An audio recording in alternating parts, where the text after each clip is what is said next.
let's get into contestant number dos. Josh Reynolds.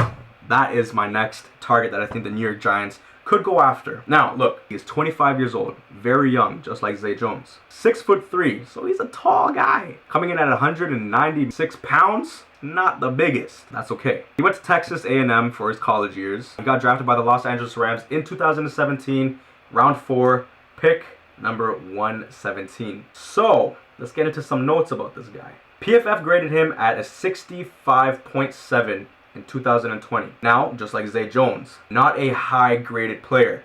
I don't know if you guys really look into that kind of stuff. I just thought it was like an interesting stat to look at. So these two first players were not the highest graded, but I feel like they are very interesting people that the New York Giants could potentially look to go after. So Josh Reynolds, just like Zay Jones, has never started a full season yet.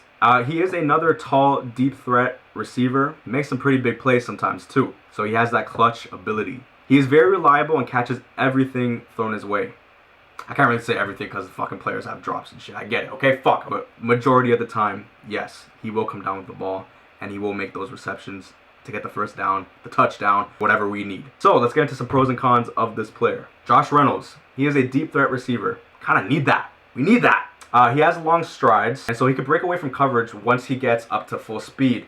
That is a pro and a con in itself. So long strides, which means that obviously he's going to take a few seconds to kind of like get up to that full speed. When you have like a team like the New York Giants with the offensive line kind of being like fucking dookie, a little bit, okay? Towards the end of the season, it kind of got better, but when you're going up against great pass rushers such as TJ Watt, Joey Bosa, players like that, you want to get the ball out quick because they will wreck you. They will fuck you in the ass. So that is a pro and a con in itself. I still think that is more of a pro than a con. Definitely a good red zone threat. He has great in-air ball tracking skills. So that means that he's going to target and he's going to find the ball when it's in the air. He's going to high point it. He's going to snatch it from him. Snatch his soul, snatch his whatever. So now he does know how to adjust routes to make tough catches on deep routes, which is really good. He can adjust his body and maybe not do a little hop like Evan Ingram does. Listen, no offense, Evan Ingram. I like you, okay? Not weird, but I like you. Like, I see potential in you. I do. And look, I don't play in the pros. I'm just a guy. I just fucking work here, okay? I don't know stats. I don't know how to judge a fantastic player, but I can just give my unbiased opinion about the team that I fucking love. He has great field awareness near sidelines to stay in bounds. So he's going to make those toe drag swags and he's going to make it look easy and he's going to make it every time that's thrown his way towards the sideline. So on those out routes, whatever it may be, the comeback route, you name it, he's going to get his little tippy toes up in there. Now, like I said, he's 6'3".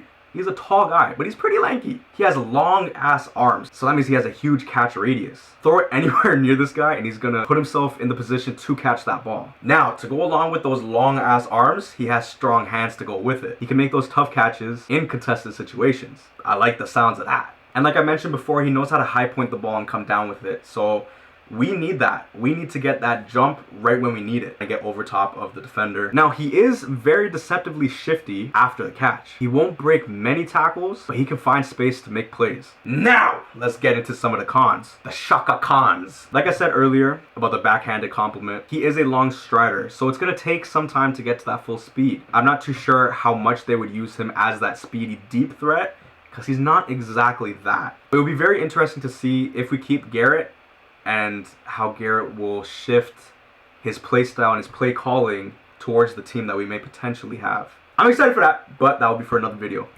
Now look, he is not the best at underneath routes. He kind of lacks that quickness in and out of breaking routes. So it's going to be very hard for him to kind of be special in that category. I think he's more of throw it down the fucking field, Dan. Just throw it. Just throw the ball. He'll hopefully come down with it. Like I said, he is tall and lanky, so he has why can't I speak today?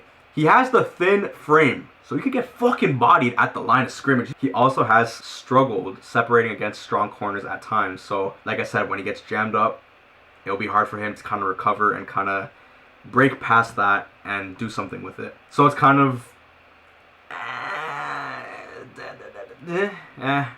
don't know. You're gonna have to find a way to kind of like work around that, or he's gonna have to find a way to maybe put on a little bit more size, get that strength up, and slap up a corner if he tries some stupid shit. He is a very limited route runner though. So like I said, deep ball, throw it down the field on a streak, on a fade, maybe even the comeback route. He might be okay in that category. I feel like he could work on it a little bit better, but I feel like he could do something like that. Maybe even on a dig route, he could do something like that. I feel like you could use him in many ways, and it could throw off defenses for sure. He does occasionally body catch, so it does have the chance of kind of like flowing out of him. Also, I guess I didn't think of the fucking word. I guess he could drop the ball, and it causes the double catch too. So like, it hits the body, and you're like, oh, I got it. Oh shit, there goes my fucking contract. You know what I'm saying? So like, if he works on that, I feel like Joe Judge will have the patience and will definitely work with somebody like this. Even if it's not him, I feel like if there is a receiver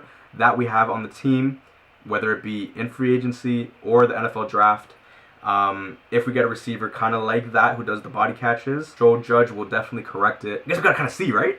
Now, let's get into the stats. He played in 16 games, started in only one of them. He had 281 snaps, 24 targets, 11 receptions, 104 receiving yards, 1 receiving touchdown though, 0 fumbles, and only 1 drop that year. So now let's get into 2018. Well, he definitely picked it up a little bit. He started in 8 games and played in 16 of them. He got 611 snaps, 53 targets this year, 29 receptions, 402 receiving yards that year, 5 receiving touchdowns, 0 fumbles, and 0 drops that year. So now if we get into the stats of that, if we really want to get into it. So he started 7 more games. He got an extra 331 snaps, 31 more targets, 18 more receptions, 298 more yards, 4 more touchdowns added to the list, 0 fumbles, and he actually lost a drop. So that means that he had none that year. Fuck it. That's good. We don't want drops on this fucking team. That was a good year. Now, the following year, 2019, still on the LA Rams. He played in 16 games. Now he only started in 1 of them. Take it back to his rookie year. He got 491 snaps, 43 targets, 21 receptions, 326 yards. Pretty good. He did get only 1 receiving touchdown that year. Still 0 fumbles. But he did drop the ball 2 times. So, now if you want to look back at the year prior, if we want to do some little statistics of that. So he started in 7 less games. He got a decrease in his snaps, coming in at 120 less. 10 less targets, 8 less receptions, 76 less yards. Not that much, but almost 100 yards. But he didn't really have that many either. He did get 4 less receiving touchdowns. Still 0 fumbles. Let's go. But he did drop the ball 2 more times.